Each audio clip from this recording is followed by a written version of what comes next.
high. I've seen a lot of new artists, musicians in general, reach out to me to say, oh, I released my song and people are not listening the way they should listen. You need to understand that you need at least 21 days to put out the song. And for those 21 days, you need to be pitching your songs to playlist editors so they can playlist your song. That way you get audience, not just the people in your scope. You get people from outside your thingy to hear the song. And the other way you could do it is to start your own playlist, promote it. Any day you have 5 naira, promote it on Facebook.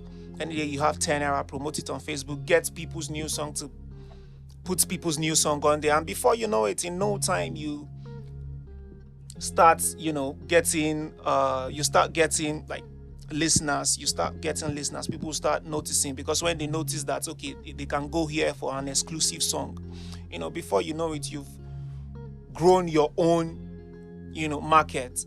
So try this today and stop complaining about people not listening to your song. Use what you have to get what you don't have.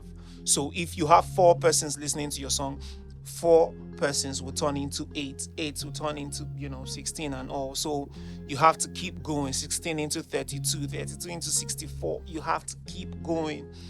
So try this today and thank me tomorrow. Keep making music. Peace.